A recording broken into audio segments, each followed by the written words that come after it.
Hürmetli vatandaşım, bugünkü leksiyimizi başlayımız. Hazır dünyanın vaziyeti qarasak, xoda Tayvan boğazığı merkezleşip qalgandek turdu. Bugün bizge gündüz, bugün bizge köç bolganda Tayvanga atigan boludu. Tayvanda vazifege olturuş nutq sözleydigan Sayyin hanımdan ansiravatqan Jungo nimede ansiraydiganligini biz de to'liq bilib yetemeydi ekanmiz. Lekin Jungo hukumati qattiq ansiravatıdı. Biz bugün şu vaziyetni davr qilgan holda yana boshqa mavzularda sizlarga leksiya so'zlaymiz. Amerika generalları Jungo Janubiy dengizda iz to'xtanish garbiga siyosiy yurgizyapti deb bishorat berdi. Amerika generalları Janubiy Jungo dengizida to'qinish garbiga siyasi yürgüzüvatı da bisharat berdi. Xabar munda başlandı. Amerika Deniz Armiyası Qoruluqda jang qilg'uchi qismlarining qo'mondoni Robert Nerli dushanba kuni oshkora o'tkazilgan bir faoliyatda ismini atamay ba'zi davlatlar Janubiy Jungo dengizida o'zining maqsadiga yetish uchun to'qinish garviki faoliyatni yo'lga qo'yib planlavatıdı ve qo'llanyapti. Rayonning muqimligi buzg'unchilik qilyapti deb ko'rsatdi. General Nerli mundaq ko'rsatdi. Amerika qonun bilan idora qilinadigan davlat. Biz burunqi o'xshashli harakat qo'llanib xalqaro qonunni qo'llaymiz. Lekin general yana mundaq ko'rsatdi. Suhbatni to'xtatib qo'yish Amerikaning qo'lidan kelmaydi. Gerçi o'tirdi ixtilof bo'lsa-mu, qiliqlari bizning ishlarimizga o'xshamaydigan ba'zi davlatlar bilan aloqa munosabatlarni saqlab qolamiz.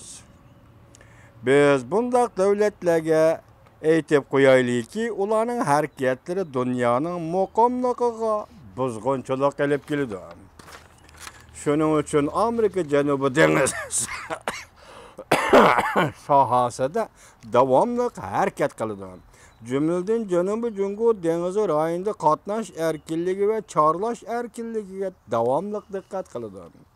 Xabarda Jungoning tashqi ishlar ministri Wang Yining so'zlaridan naql keltirib mundaq ko'rsatildi.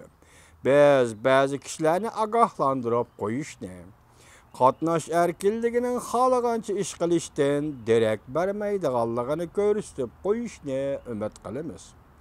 Agar kimde birisi Janubiy Jungo dengizining suyini bulg'ab, muqimlikqa buzg'unchilik qiladi ekan, Jungo tan olmaydi. Bu minister Wang Yining so'zi ekan. Washington bilim xazinasi Amerika Jungo urushiga Amerika armiyasining ko'ngilda nishon bo'lishi lozim deb ko'rsatdi. Mavzuli xabar 5-oyning 17-kuni Dovi Tor betida e'lon qilindi. Xabarda mundaq ko'rsatildi. Xalqaro Gaaga hakimlar soti Janubiy dengiz to'g'risida hukm e'lon qilishning natijasi oshkorlanish paytida Amerika Jungo harbiy tarafning elishish qatim soni ko'paydi va kuchaytirildi.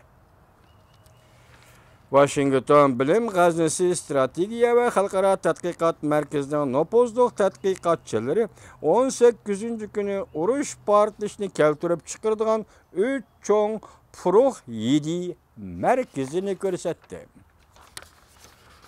Washington bilim g'aznasi strategiya va xalqaro tadqiqot markazi nopozliq tadqiqotchisi 5 burjakli binoning amaldori Jos Bosko 17-kuni mundaq ko'rsatdi. Janubiy dengiz talash tortishlari sababli to'qinish portlash mumkin.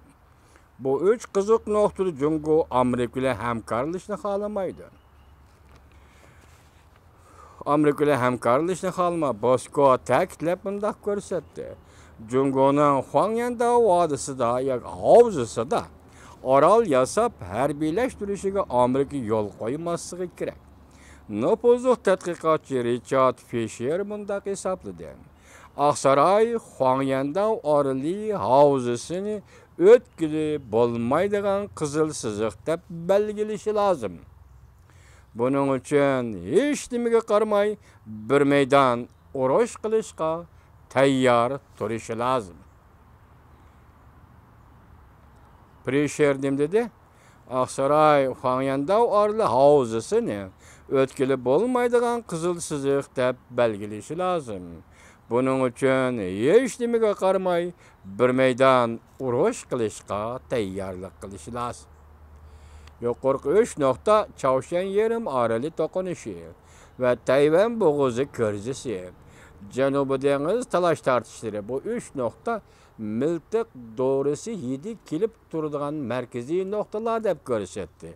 Şuna ahırda Nemederin nopozluq tadqiqotchi Richard Pesher mundaq hesap Aqsaray, Xuanyanda orli havzasini ötkilib olmaydigan qızıl sızıq deb belgilishi lazım. Bunun üçün hiç nimege qarmay bir meydan uruş qilishqa tayyorlanish lazım.